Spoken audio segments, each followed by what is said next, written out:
कहानी की शुरुआत में हमें कार में एक लड़की को दिखाया जाता है जिसका नाम किम्बरली होता है। किम्बरली अपने कार से रियलिटी शो शूट करने के लिए वेस्ट वर्जीनिया के जंगलों में जा रही थी। उसी वक्त ये अपने मैनेजर से कॉल पर बातें भी कर रही थी, जो इसे उस जगह की लोकेशन बता रहा था।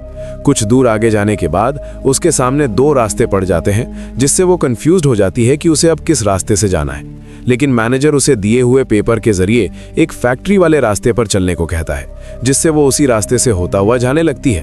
अब जैसे ही किम्बरली उस रास्ते पर चलने लगती है, तब उसके मैनेजर का कॉल कट जाता है, क्योंकि उसका मोबाइल में सिग्नल ही नहीं था।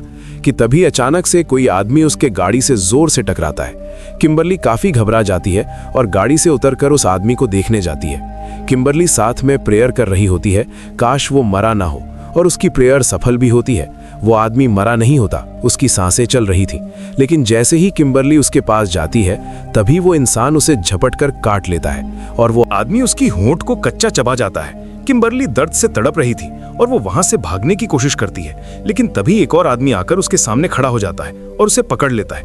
और ये कोई और नहीं बल्कि थ्री फिंगर ही था। वो किम्बरली को सामने खड़ा करके उसको दो टुकड़ों में विभाजित कर देता है, जिसके बाद दोनों उसके बॉडी का एक एक पार्ट को लेकर वहां से जाने लगते हैं। जिसके बाद हमें रिटायर्ड कर्नल डेल मर्फी नाम के आदमी को दिखाया जाता है, और यही वेस्ट वर्जीनिया के जंगलों के रियलिटी शो का होस्ट कर रहा था। उसके शो का नाम अपोकलिप्स हुआ था, जिसमें 6 कंटेस्टेंट्स पार्टिसिपेट किए हुए थे, जिनमें किम्बरली जो वहां पर जा तो रही थी लेकिन पहुंच नहीं सकी, क्योंकि वो रास्ते में ही आदमखोर का शिकार हो गई थी।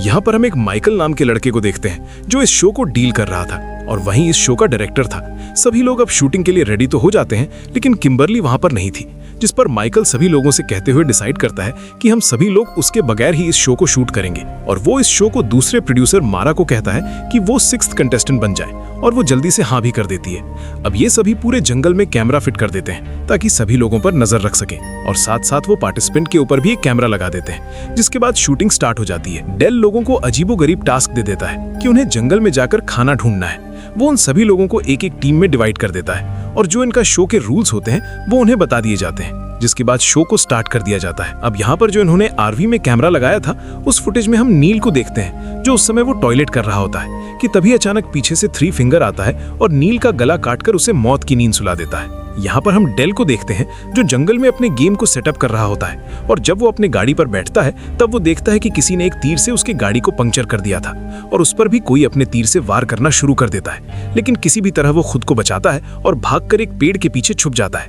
लेकिन तभी थ्री फिंगर अपने कुल्हाड़ी से मारने की कोशिश करता है, लेकिन डेल बच जाता है और अपने चाकू को निकालकर उसकी तरफ मारता है, जो सीधा जाकर उसकी सीने में लगता है। लेकिन थ्री फिंगर को इससे कोई फर्क नहीं पड़ता कि तभी अचानक पीछे से एक और आदमखोर आता है और उसे मारकर बेहोश कर देता है। सीन शिफ्ट होता है। यहाँ पे माइकल अपने टीम को शूट कर रहा होता है, और वो अपने चैनल के थ्रू दुनिया को सर्वाइवल के अलावा और भी बहुत कुछ दिखाना चाहता था। लेकिन जैक इस बात से मना कर देता है। वो कहता है कि मैं ऐसा कुछ नहीं करूंगा, क्योंकि मेरी फैमिली भी इस शो को देखेगी, और ये कहकर वो वहां से चला जाता है। लेकिन एलेना ये मौका गंवाना नहीं चाहती थी, क्योंकि वो चाहती थी कि उसे ज्यादा स्क्रीन टाइम मिले, इसलिए वो माइकल को इम्प्रेस करने लगती है। इसी बीच नीना और मारा को एक टास्क मिलता है, जिसमें उन्हें नदी के पास जाकर उसे पूरा करना होता है, और दोनों जल्दी से वहां पहुंच जाती हैं। मारा आगे बढ़कर टास्क पूरा कर लेती है, लेकिन तभी वो माइकल और एलेना को साथ में देख लेती है। ये देखकर वो अंदर से टूट जाती है, क्योंकि वो सब कुछ माइकल के लिए ही कर रही थी।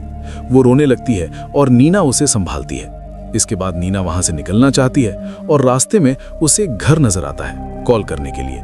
वो घर के अंदर चली जाती है, जहां उसे कुछ अजीब और डरावनी तस्वीरें दिखाई देती हैं, जिनमें एक खतरनाक परिवार नजर आता है, जिसमें माँ बाप और उनके बच्चे होते हैं। तभी अचानक वहां पर एक औरत और उसकी बेटी आ जाती है। वो औरत प्रेग्नेंट होती है और उसे बहुत तेज दर्द हो रहा होता है। उसकी बेटी उसे एक टेबल पर लिटाकर वहीं उसका बच्चा पैदा कराती है, लेकिन वो बच्चा देखने में बहुत ही अजीब और डरावना होता है। नीना और मारा ये सब देखकर डर जाती हैं। तभी उस लड़की की नजर उन दोनों पर पड़ जाती है, और वो उनकी तरफ झपटती है, लेकिन दोनों जल्दी से दरवाजा बंद कर देती हैं। लेकिन बाहर से वो दरवाजा तोड़ने लगती है, और सारे रास्ते बंद हो जाते हैं। अब उनके पास भागने का कोई रास्ता नहीं होता। मजबूरी में दोनों टॉयलेट के रास्ते से बाहर निकलती हैं और वहां से अपनी जान बचाकर भागने लगती हैं। लेकिन तभी उस लड़की का पिता उन्हें देख लेता है और उनका पीछा करता है। वो कुल्हाड़ी फेंकता है, जो सीधा जाकर मारा के सिर पर लगती है, और वो वहीं मर जाती है। ये देखकर नीना डर जाती है और वहां से भागने लगती है। वो आदमी मारा के पास आता है, उसके सिर से कुल्हाड़ी निकालता है और फिर नीना का पीछा करने लगता है।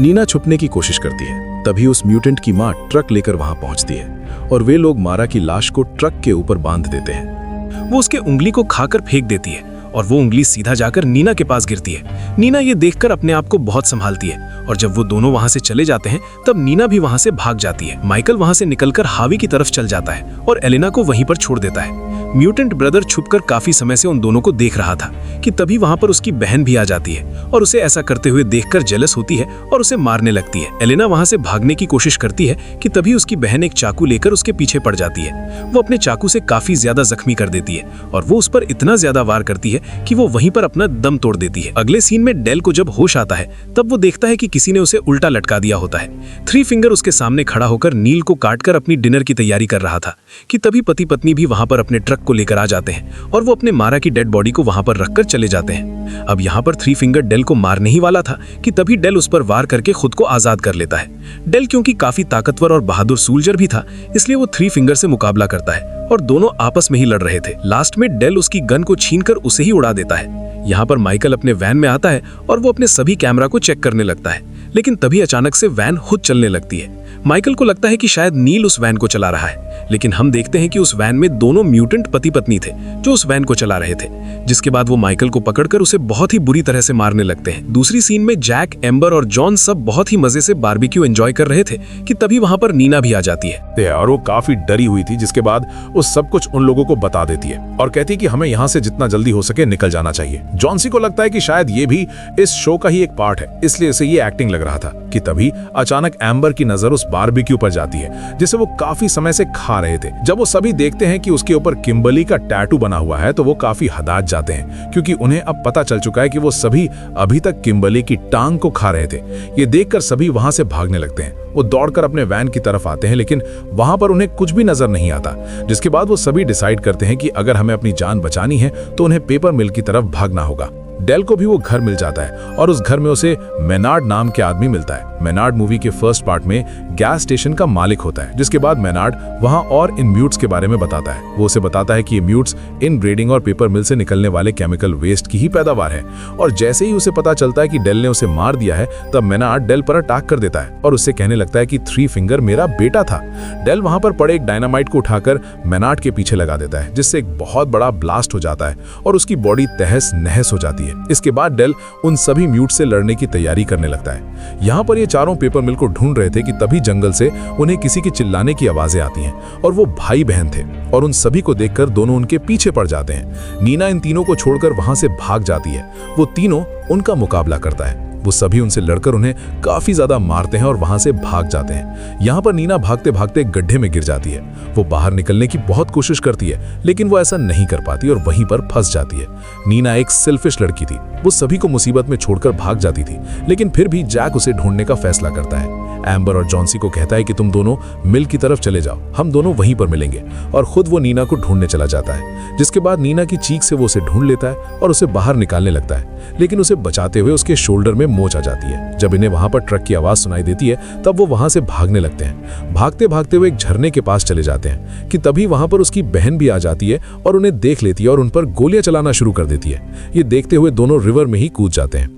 एम्बर और जॉन्सी भाग रहे थे कि तभी जॉन्सी एक ट्रैप में फंस जाता है। एम्बर उसे बचाने की कोशिश करती है, लेकिन वो खुद भी उसी ट्रैप में फंस जाती है। जिसके बाद वहां पर म्यूट बाप बेटे आ जाते हैं। बच्चे के फादर अपने तीर से दोनों को मारता है, लेकिन उसका बेटा कहता है कि डैड मैं मारूंगा, जिस पर उसके डैड अपने बेटे को तीर दे देते हैं। जिसके बाद वो उसका बेटा एक ही तीर से उन दोनों को मार देता है। नीना और जैक बड़ी मुश्किल से पेपर फैक्ट्री की तरफ पहुंच जाते हैं और वहां पर एक अलमारी में उन्हें एक स्केलेटन मिलता है जो एक छोटी बच्ची का था। नीना उसे देखकर काफी डर जाती है और सोचती कि शायद बच्ची भी इन म्यूट से बचकर यहाँ पर छुप गई होगी, और इंतजार करते करते वो वहीं पर मर गई। डर की वजह से नीना वहां से भागने लगती है, लेकिन जैक उसे पकड़ लेता है और कहता है कि जॉन्स और एम्बर यहाँ पर आने वाले हैं, हमें उनका वेट करना चाहिए। वहां पर वो दोनों देखते हैं कि विक्टिम्स की बहुत ज्यादा गाड़ियां खड़ी हुई थी, जो तादाद में बहुत ही ज्यादा थी, और वहां पर उनकी आरवी वैन भी थी, जिसमें से माइकल की जोर जोर से चिल्लाने की आवाजें आ रही थी। वो दोनों उसे बचाने के लिए आगे बढ़ते हैं। जब जैक अंदर जाता है तो वो माइकल का लाइव वीडियो देखकर दंग रह जाता है।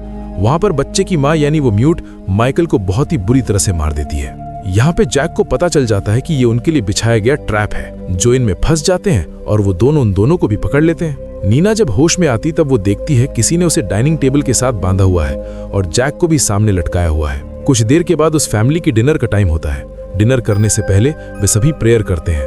उनका बेटा जबरदस्ती नीना के मुंह में खाना डालने लगता है। यहाँ पर हमें ये पता चलता है कि ये फैक्ट्री ही असल में उनका घर था। माँ एक ग्राइंडर में बचे हुए वेस्ट बॉडी पार्ट को फेंक देती है। वहीं पर डेल भी होता है, ये सब देख रहा होता है। डेल जब बाहर आता है तब उसके मूवमेंट से आवाज पैदा हो जाती है, जिससे उन सभी को पता चल जाता है। आवाज सुनते ही वे सभी उसे ढूंढना शुरू कर देते हैं, जिसके बाद डेल म्यूट हंट ब्रदर और सिस्टर को अपने ट्रैप में फंसा लेता है और उन दोनों को अपने डायनामाइट से उड़ा देता है। जिसके बाद डेल नीना के पास पहुंचकर उसे आजाद कर देता है। उसके बाद वो जैक को भी खोल देता है। तभी वहां पर म्यूट पति पत्नी आ जाते हैं और अपने बच्चों को टुकड़ों में हुआ देखकर बौखला जाते हैं और पागल हो जाते हैं। उसका पति डेल के ऊपर कई बार तीर से वार करता है, लेकिन डेल काफी मजबूत इंसान था, इसलिए वो खुद को बहुत संभालता है। उसकी पत्नी भी डेल के गर्दन में चेन फेंकती है, जो सीधा जाकर गले को कस लेती है। उसके गर्दन से काफी ज्यादा ब्लीडिंग होने लगती है और मौके पर ही उसकी मौत हो जाती है। नीना बड़ी मुश्किल से उस फैक्ट्री से बाहर आ जाती है, लेकिन गलती से जैक उस ग्राइंडर वाला रूम में चला जाता है। पति पत्नी वहां पर पहुंचकर उसे ग्राइंडर में फेंकने की कोशिश करते हैं। नीना को जैक की चिल्लाने की आवाज आती है।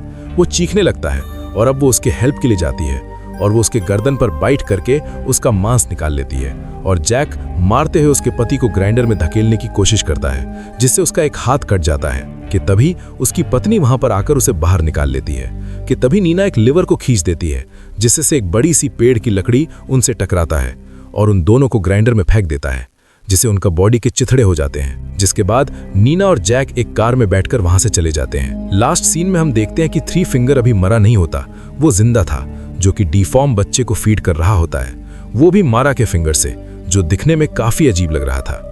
और इसी के साथ ये कहानी यहीं पर खत्म हो जाती है। Thanks for watching.